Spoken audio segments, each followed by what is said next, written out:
name is Kim, and today we're going to be cooking some banana currant bread. Sort of a take on banana nut bread, but as we have allergies in my family, we're going to use currants instead of nuts. So for this recipe, I sort of have the ingredients out here, and what we're going to do is we can start it with greasing our bread loaf, and I'm going to turn the oven on. And we're going to turn the oven on to about 160 for this recipe. So I'm going to let my oven heat up as we begin the rest of our ingredients. So we're going to need to start with 2 cups of flour. And we're going to just put it in a bowl here like this. Then we're going to measure out the rest of our dry ingredients. We're going to use a little bit of salt, and we need 1 teaspoon of salt. And I'm going to measure the salt over an old container here, so if it doesn't spill right into my ingredients. So I'm going to just level that out so I get 1 teaspoon of salt.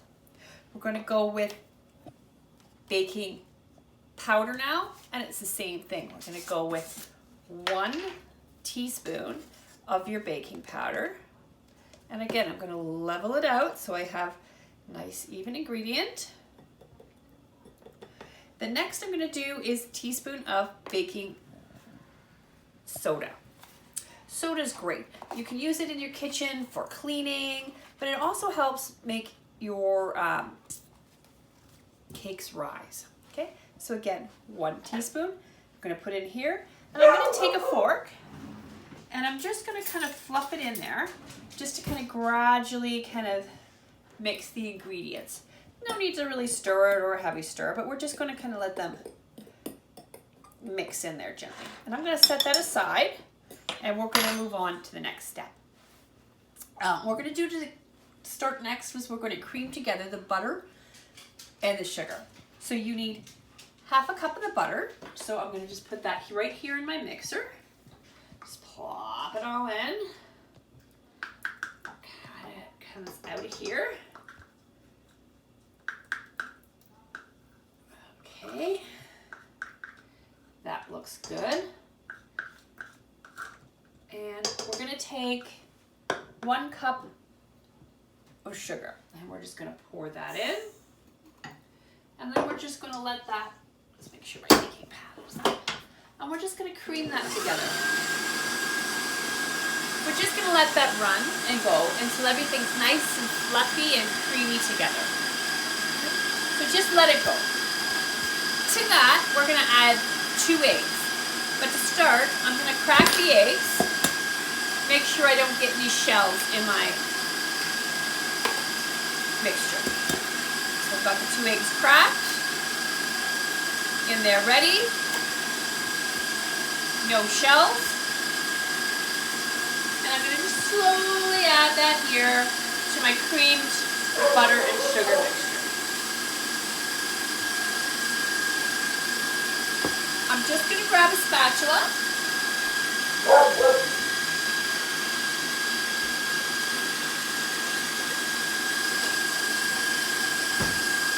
And every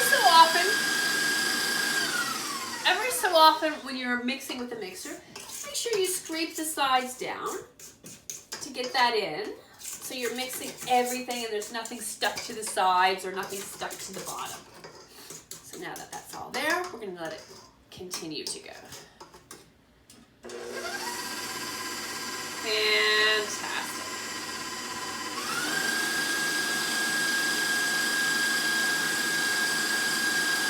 Beautiful.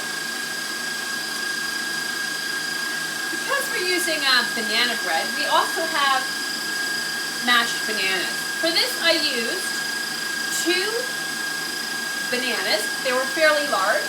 Or you can use 3 small, and then we're going to slowly add them in.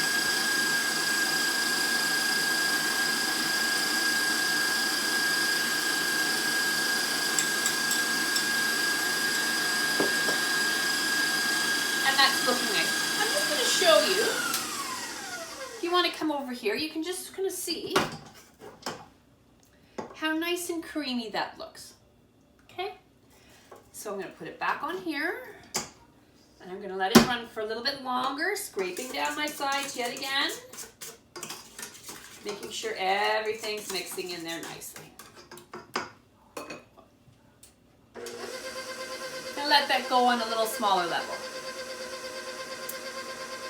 Other thing we're going to add is a little bit of milk. I'm going to add 2 tablespoons of milk. This is going to help it stick together. Again, I'm going to use it over here so I don't, if I make a mess or over pour it, it's not going to ruin all my batter. So that's 1 tablespoon, 2 tablespoons. And again, I'm just going to add that mixture right into here while it's all stirring nicely together.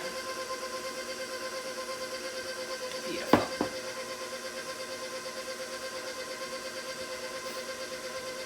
With this as well, I'm now going to add a little bit of my currants.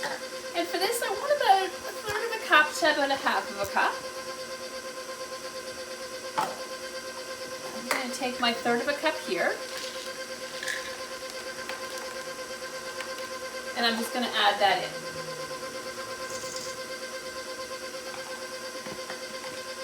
You got away from me here?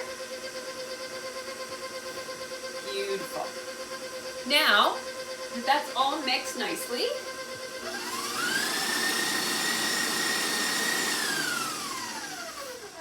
Let it come down. Get my mixer off of here.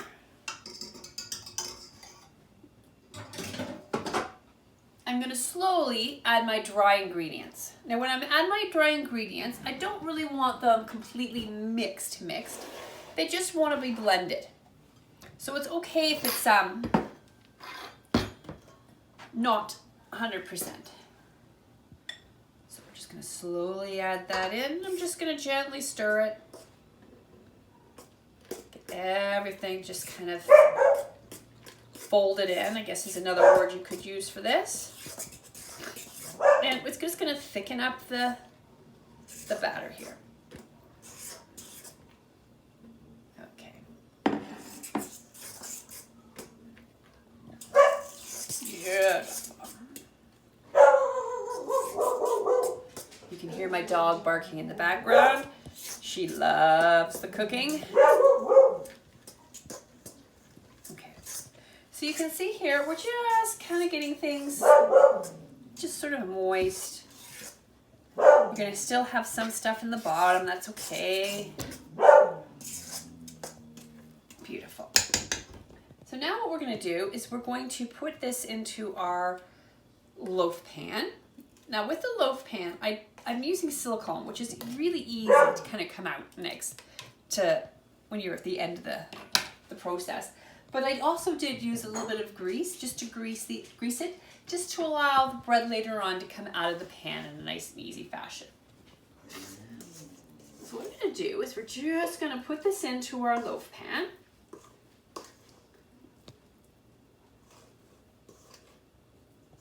Spread that out, try to get as much of the batter as I can.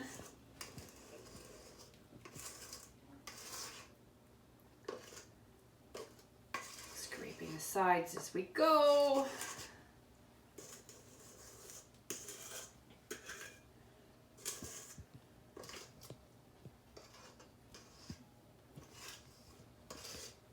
Okay. My last little touch that I like to put on here is a little bit of sugar on the top. And one of the things that you can get, and a lot of stores now have spices that are all mixed together. And this just happens to be President's Choice brand. And it's a bit of sugar, chocolate, and cinnamon all mixed together. So what I'm going to do is this is baking. I'm just going to sprinkle a little bit of this on top. And this just gives it a little extra flavor when you're having your little scrumptious breakfast or afternoon tea. So this is going to go into the oven and we're going to bake it for about an hour. I would start checking it in about 50 minutes It'll be golden brown. If you stick a toothpick in it, it should come out nice and clean. But check it about 50 minutes, but it'll be roughly about an hour. Okay. So into our warm hot oven it goes. Put it on the middle rack. And we'll let it bake, and I'll check in with you in about 50 minutes. Thank you. Welcome back. So it's been about 55 minutes, and my buzzer's going. So I'm going to turn my timer off, and I'm going to check to see for the doneness. So as I said before, I'm going to take a toothpick, or in this case, a wooden skewer. I'm just going to put it in the center and pull it out. And as you can see, it's quite clear, which means our banana bread should be ready. So I'm just going to let it actually cool a little bit in here.